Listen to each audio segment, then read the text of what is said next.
Hey, Josh, I know that today is Casual Friday. We're both working from home, but I thought to give you a call just to see what's going on in the market up your way. What's new since we last spoke? Well, it's interesting because it's probably the opposite of what we talked about before. Now everybody and their uncle is selling. So we had, with all of our ridiculously record-setting months that we had in January and February, and the Yeah. changes that we had from last year, Hmm. I'd say that they've almost completely vanished. Are you kidding me? Really? Yeah. What's been going on? Like I don't like. I mean, the market is this all of GTA, or is this just you and Newmarket, or what? If we take it's tough because like when they came out like about a week and a half ago, 2 weeks ago, the Ontario government came out and said that they were going to maybe create a legislation for foreign buyers and create a little line around like Toronto and wherever they drew the line. It's arbitrary, and then ultimately. It's kind of impacted the prices, but the price impact was already happening. The supply and demand. If people don't Wow, realize, if you leave the market alone, supply and demand works. And absolutely. Wow. at the end of the day, when people saw the prices that were going around our market, they always decided that they were going to retire early, sell, get out, Yeah. move, go to the cottage, whatever it is. And now that the market's corrected itself, the Ontario government still feels they want to do something. And it's going to screw it right up if they do. I was wondering about that because I mean the prices there are absolutely ridiculous. And my fear, if I was a buyer, that okay, I buy, and now the market is going to correct itself. So I may have paid $200,000 over asking or $100,000 over asking. So now what happens? Like, am I like SOL kind of thing? Like, what's It's SOL-ish. I mean, it's all very relative if you buy and sell at the exact same time.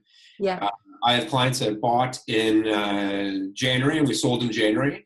They bought a house for say $1 million, and that million is probably only worth 850 now. really, really, Yeah, wow, yeah. But the nice thing is they were able to sell for yeah, about 100, over what they were getting for anyway. So I mean, like they changed markets. They moved from a different market. So I mean, obviously this market was worth a bit more money. But on a relative scale, say the market's reduced by 10 or 15%, which it probably has in the last 2 months. crazy. Uh, as long as you buy and sell at the exact same time, you're in good shape.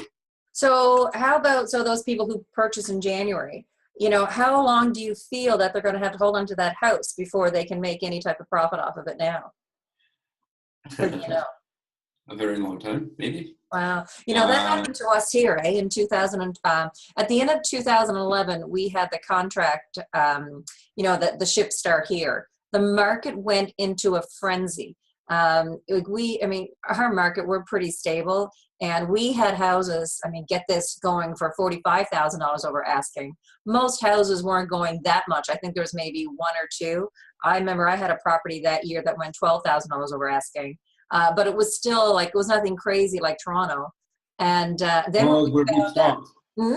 We don't have the over asking anymore. So what happened? So when we finally realized that we just had the first right of refusal for the contract, so the market just died. So since mid 2012 to now, it's been like our market. It has been.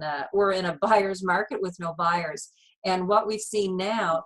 If I'm trying to sell your house and you purchased in 2012, in the last few years, and I'm trying to sell it, it's difficult for a lot of our sellers to get what they even paid for back in 2012 because most purchased at 99 or 100% of asking price.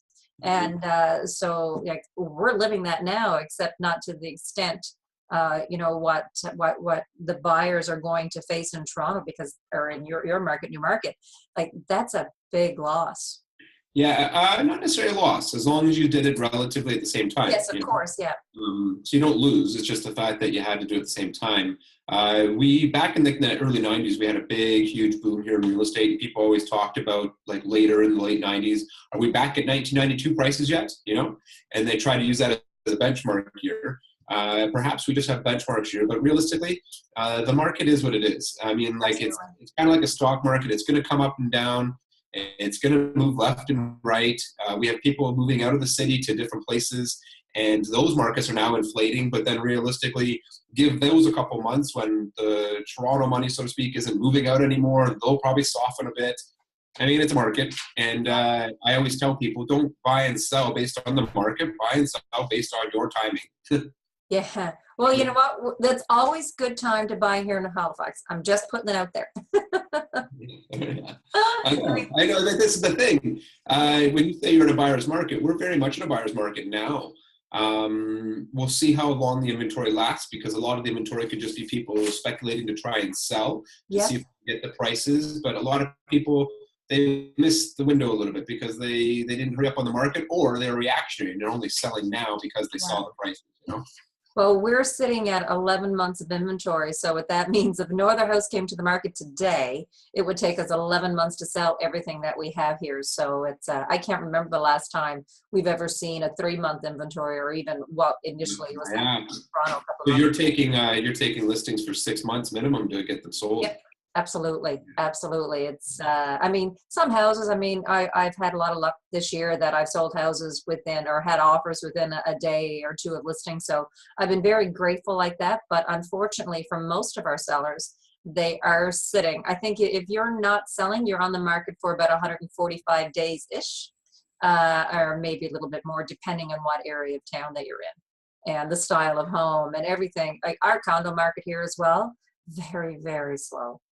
Is in the end of the day, it's probably the good ones are gone, right? Oh yeah, they go really quickly. I remember 2 weeks ago, I was pretty confident, and I said to both sellers in different areas of town, if I don't sell your house in the first week, I'll be shocked. And I listed on a Thursday, and by Saturday, both properties I listed for the same price. One in Bedford, one in Clayton Park, and I had offers on them both. So that doesn't happen to me often down here, but I was very confident about those 2 properties, and so yeah, no, they're gone. But you know, I've sold year to date now 35 homes, our team, so we're doing good.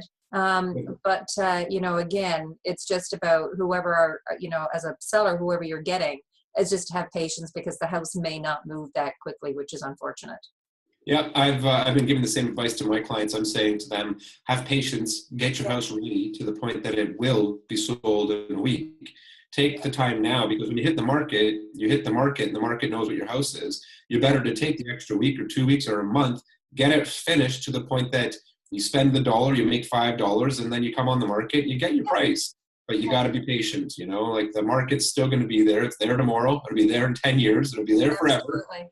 Yeah. Well, it was great catching up with you. Yes, you too. And we'll probably catch up in a few weeks here again, and we'll do our casual Friday talk.